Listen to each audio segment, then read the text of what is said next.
Deborah, a legendary singer-songwriter, thank you so much for being with us today from Melbourne.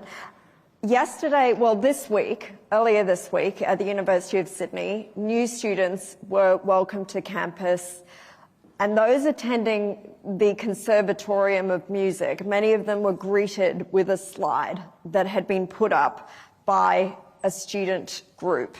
And the slide read, "Israel is committing a genocide against Palestine."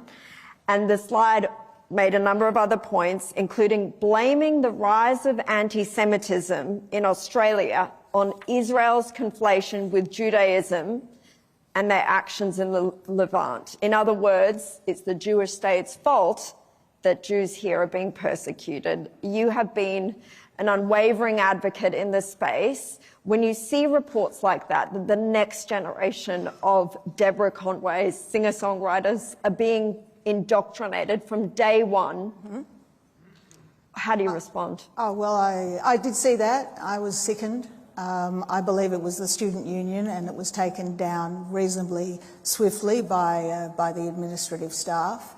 But it's a poison that's rotting out the universities. It's a poison that's rotting out the cultural left, and it has been for a very long time, for many decades, I would say.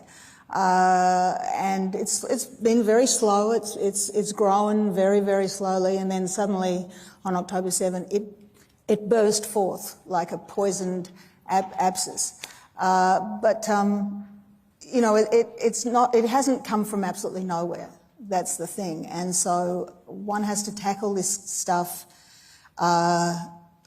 very thoroughly. And a speaker said earlier, this is not a left-right issue. This is completely, it shouldn't be treated like that. It shouldn't be the remit of a conservative government to push back against the left-wing government, because it shouldn't be that, because it's terribly important that the community feels safe under any government, any stripe of government. We should be completely relaxed to know that whoever is elected, and there are many, many issues that you elect a government on. It's not any one thing, but that you're not putting the responsibility of fighting anti-Semitism onto one side. I think that would be an absolute tragedy for the Jews, for the Australian community, for all of us. I really do.